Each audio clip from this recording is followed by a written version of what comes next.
KTN Newdesk. Our top story this hour is the news of the great relief in Nakuru County, where the health workers' strike has been called off, at least partially. Now, a deal between the county government and the health workers' union will see nurses return to work immediately, though doctors are still on the strike. The 4-day strike has seen patients and public health facilities in Nakuru County suffer as workers demand promotions and arrears of their allowances. We will be keeping an eye on that story and bring you updates as they occur. Now, from JKIA, the bodies of the children were taken to the Kenyatta University Funeral Home for post-mortem examination, after which the families will receive the bodies for further preservation. An 8th boy who had been swept by the waves was saved and is receiving treatment. 56 students of the St. Martin's Boys Boarding School were on an academic tour when the accident occurred. Those who survived the accident will also be reunited with their parents later today. We now join Michelle Ngele, who is at our City Center studios. Michelle, if you can hear me, what happened at the KU Funeral Home? I believe you were there earlier. Well, Najma, it was a very somber mood at the funeral home as friends and family who could not make it to the airport gathered there as early as 7 a.m., all of them very anxious to receive the bodies of these 7 pupils who drowned on Wednesday. Now, the bodies arrived at the funeral home at about 8:30 a.m., and as soon as they arrived, all 7 of the caskets were taken into a chapel to allow for the families to view the bodies, many of them for the very first time. And the viewing of the bodies was a very lengthy process because they viewed one body at a time, and so they would open one casket and allow that family to have their time with the body before moving on to the next casket. And this was an emotionally excruciating process for the families, many of the parents, especially because these were such young children, 13 and 14 years of age, and the last time these parents saw these children was about 1 week ago when they were escorting them, seeing them off to go on this holiday, the last holiday before they embark on their final examinations, because this was a Class 8 class.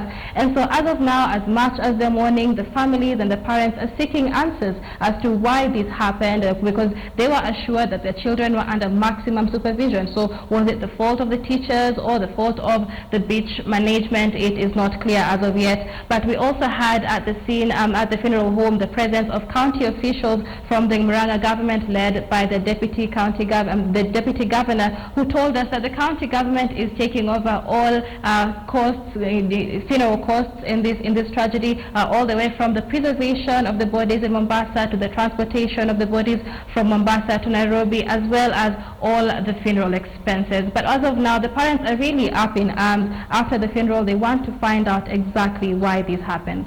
What's next for the family, Michelle, if you managed to talk to any of them?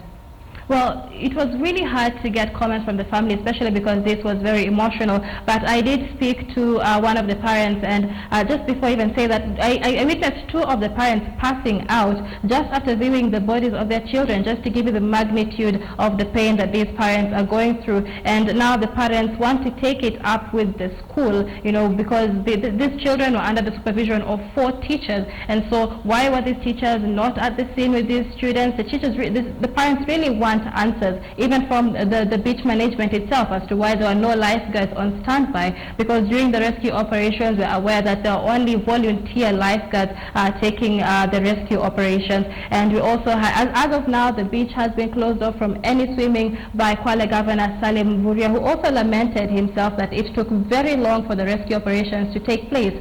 And the parents think that had there been proper safety measures ensured, the children would not have died, because some of the children died while on their way to hospital. Thank you very much, Michelle Ngele, who was earlier at the KU Funeral Home. It was indeed a sad moment for the parents there. Moving on, business came to a standstill at the heart of Kisumu town this morning when President Uhuru Kenyatta arrived in the lakeside city. The president headed to the State Lodge, where he is currently hosting the Kenya Music Festival winners. Kenya National Music Festival took place in Kisumu and ended on Thursday. 25 groups are performing at the Winners States concert. This is the 3rd visit President Kenyatta is making to Kisumu since he took office. The first tour was when he opened the Devolution Conference, and the second during the Silver Jubilee celebrations of the Catholic Archdiocese of Kisumu.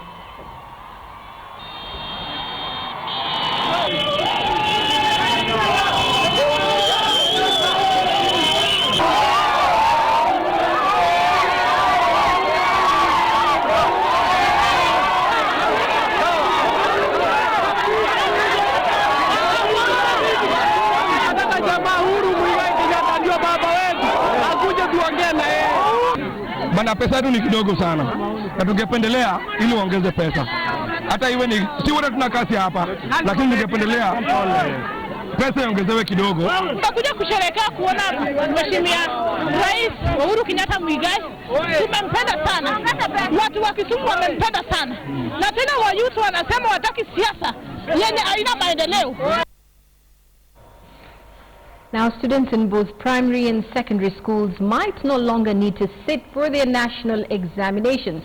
That is, if the suggestion by technocrats undertaking a curriculum review are passed. Now, according to the standard, the technocrats want the Kenya Certificate of Primary Education and the Kenya Certificate of Secondary Education examinations abolished. They propose to introduce a competency-based assessment, which means that Kenya could do away with the exams. Whether they are not okay or whether they are okay.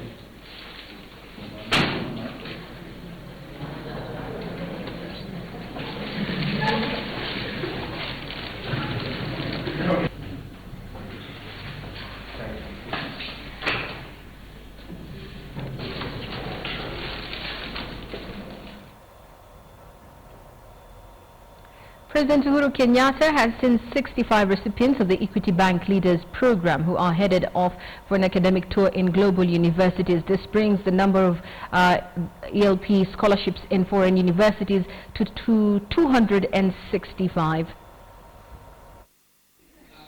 The 65 students earned their scholarship after excelling in their KCSE exam last year and joined other 605 scholars already abroad on the Equity Bank Leadership Program. Barely 15 years into the program, more than 1,029 are now pursuing their postgraduate studies and are gainfully employed in leadership positions across the world. Our inspiration to them is to become global citizens when they are equipped with the skills and education that they're going to earn. This country, this continent, it is not what lies beneath that is going to make us rich, that is going to drive prosperity for all in this, in this country and in the continent for that matter. But it is our ability to invest in our young people. That is the greatest resource that this continent has. And you know, as you look at it, and you will see. The 65 ELP scholars are set to join various worldwide universities, with 46 scholars headed to the USA and Canada. 58 scholars will be pursuing their undergraduate studies, 6 scholars will be pursuing their postgraduate studies, and 1 scholar will be pursuing his A-levels at the African Leadership Academy. Trix Ingado, KTN News. The National Land Commission now wants former and current land buying companies disbanded to end persistent wrangles. Commission Chairperson Mohammed Sazuri says land buying companies should be dissolved once they are done allocating land to their rightful owners. Everybody has ascertained that they are staying on their parcel of land. The goal is to ensure that these people are given ownership documents in form of titles. It is unfair for this farm to be here for 41 years without people getting titles. What they have resorted is to going to court, going to tribunals and so on. Members of Parliament from Kiambu County have dismissed fresh efforts by Kiambu County government to give licenses to bars. The MPs who attended a meeting convened by the county government expressed their anger, saying some of the bars were closed down following the President's directive to crack down on second-generation brews. Now, the meeting was to assure bar owners that they would be allowed to operate under specified circumstances, which include issuance of licenses. The 5 MPs, Ferdinand Waititu, Alice Nganga, Moses Kuria, Jude Njomo and Francis Waititu, now want all stakeholders involved in vetting the bars before they are allowed to operate. These are total orphans, they are very needy. Na sisi tunaambia Gavana Kafogo, tafadhali ujue hii mambo ya pombe hii ni vita kubwa sana ambayo watu walianzisha hapa Kiambu na president mwenyewe ameichukua, na sisi wote tunafuata mambo ya president wetu. Alisema pombe iishe, na hapo ndio tunasimama. Pombe kwanza imwawe iishe, alafu sasa ndio aitane apeane way forward.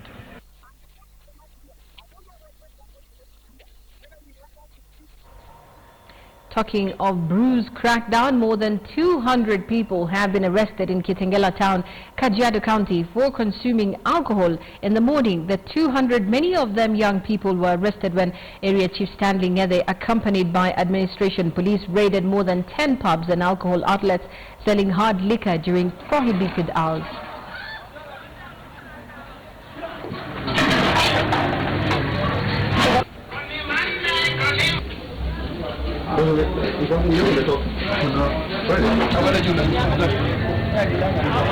Juu ukiangalia vijana wadogo ambao wametupwa na hii pombe, tungesema ya kwamba pombe ifunguliwe wakati unastahili na iangaliwe ile pombe baya. Hiyo tungesema ya kwamba hiyo ipigano naye kabisa.